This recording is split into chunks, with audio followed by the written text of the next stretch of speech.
Hi, welcome to U.S. Business News. I'm your host, Tisha Powell. We are in New York, USA. Today's money topic, SEC versus crypto giant. As you could tell, SEC has gone after 130 crypto companies. The only reason that we hear about the big ones is because the others are bellying up at the moment. That's really sad. Some of these did not deserve it. What is the motive behind SEC versus a crypto giant? It's going to affect every single person in the world. This is probably one of the most important tape you're going to be listening to. The SEC, the United States government, is getting ready to introduce FedNow. What is FedNow? It is the United States government digital currency. Remember, we've been talking on this show about digital assets. I've been telling you digital assets is the future. I've been explaining to you the different levels of digital assets, whether it's YouTube, which is, passive income coming in, cryptocurrency, Bitcoin. Well, now a new digital asset is coming in. Its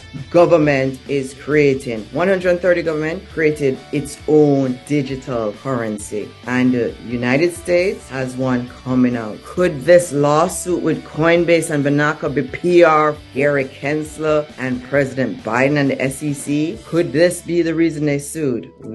This is what we need to find out. SEC, if the federal government is saying to us, I'm protecting you from all of this scam, which is not a scam. Coinbase is not a scam, okay? But they're saying we're protecting you from all of this regulation, but it's giving us the same thing it's trying to protect us from. Don't you see this is a problem? Don't you see this is a conflict? Hello, everybody. Wake up to big government hypocrisy. Okay? Gary Gensler in his 101-page lawsuit against Coinbase said all cryptos are security. However, the government is doing its own crypto. Isn't that one security? No, not at all, because it's done by government. Do you see how life is? When government wants to regulate something, they throw it out and replace it with theirs. What do I have against FedNow? What do I have against any government currency? Well, if you know the history of Bitcoin was created, cryptocurrency was created for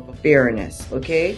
Money, whether it's in the United States, whether it's in China, whether it's in Russia, wherever money is, Korea, Asia, anywhere there is currency, government regulates. Government, they're humans. What do you think they do? At the 25 effect. 20% of the population gets the money. 80%, it never trickles to. Because the government decides who is going to get the money and who isn't. The government tend to want small business owners and talented people and wealthy people to get money. That's big government. Then the rest of us, we got to keep working and there's just a limited supply. There is no fairness in that. It creates a lot of inequality. Also, most money can be counterfeited. So there are bad people on earth that counterfeit money, which means that you didn't earn anything and they are making themselves wealthy while other people are getting poor. Also, there are double pay where people are lying and cheating to get more money and others aren't. So we do see that it's an unfair system. It's always been this way. And also too, the US dollar is dying. It is dying. That's one of the reasons FedNow is created. There's too much debt on the US dollar. We owe too much to China. America owes way too much money to China. And even now, guess what's going on with the almighty dollars?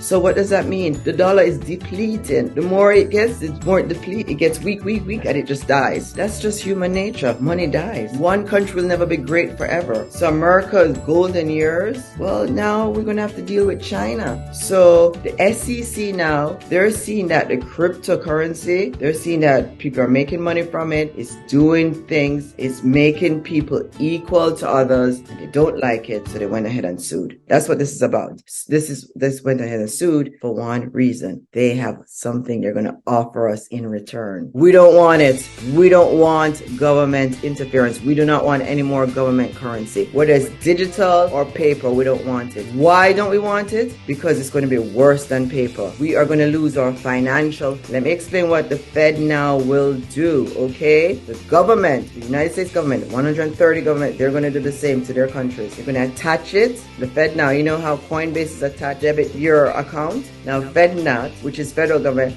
will be attached to your bank account, okay? And they will provide you with the digital wallet. So you won't be able to go to the stores without using FedNow, okay? You won't be able to probably get a mortgage without using FedNow. You probably won't be able to get gas without using FedNow. Here is the problem most people have. Once the government attach FedNow, you're going to see everything about your bank account. They're going to know everything about you, okay? They're going to know what you buy from the store. What if you bought a pack of Layer chips?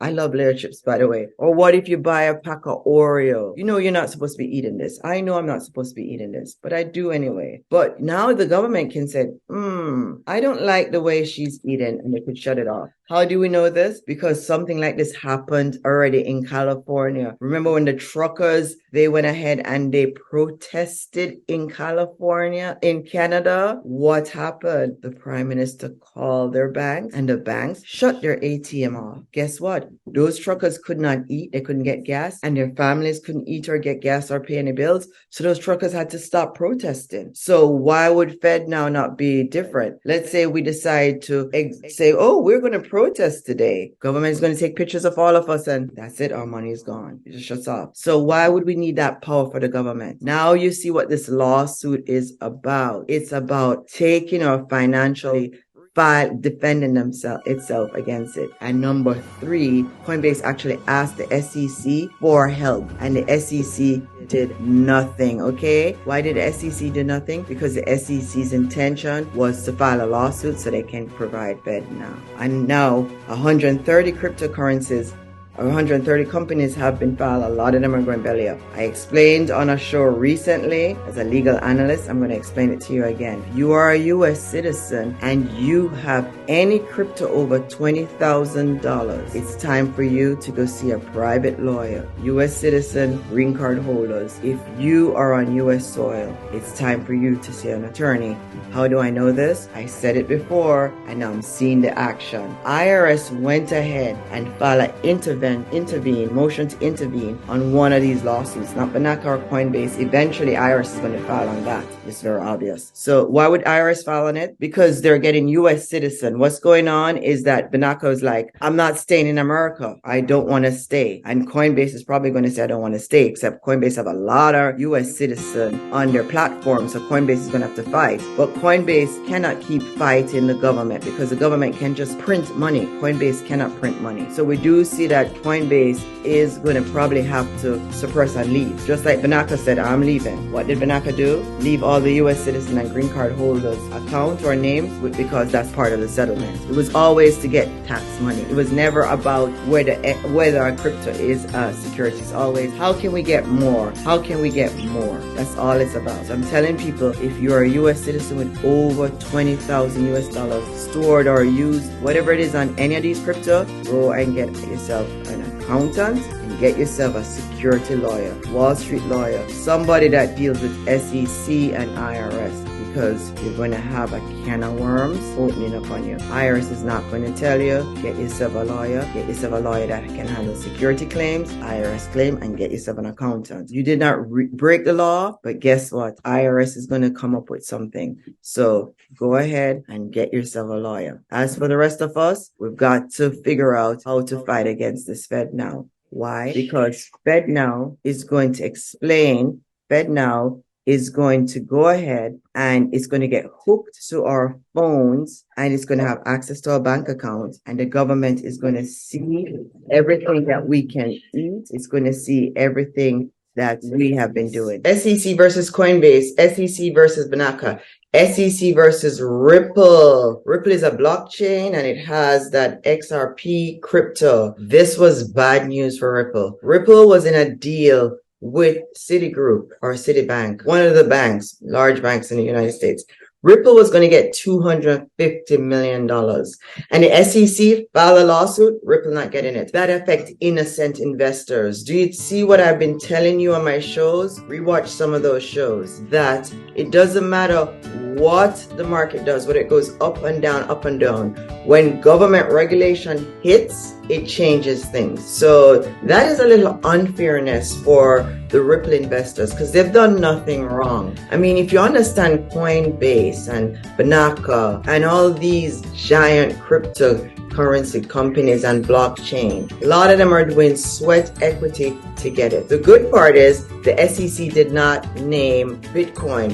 Why didn't the SEC name Bitcoin? Because Bitcoin is the number one. First of all, it is the number one crypto. Number two, it has been mining. People actually put value in Bitcoin. It wasn't something free. People actually sat down and did sweat equity to produce it. Okay? We know Bitcoin is also charting, and Bitcoin is now part of the future on the commodity traded on Chicago. So that's why Bitcoin is safe.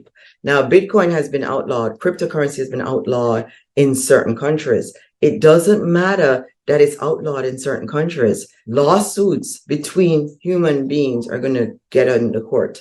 So I'm telling people, even though you own cryptocurrency, you're going to be okay. What we see in China, and we know that's the precedent that's probably going to be set other countries, is that one person had a crypto and he loaned it to a friend, and the friend didn't pay him back the crypto.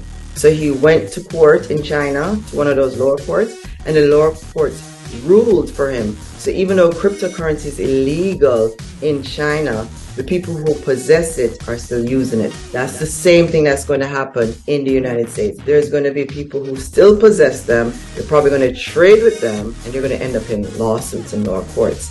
The court is going to decide these cases. It won't be Gary Gensler or President Joe Biden. Sorry, Gary, you don't get to get the last say. The court does, or Congress. So this is why people are trading as usual. But what I said to people, be very careful. If you were involved or you had one of those cryptocurrency that have been sued and you have over 10 or 20,000 US dollars, go see a private attorney, a private accountant. Thanks so much for watching, and see you another time. Take care.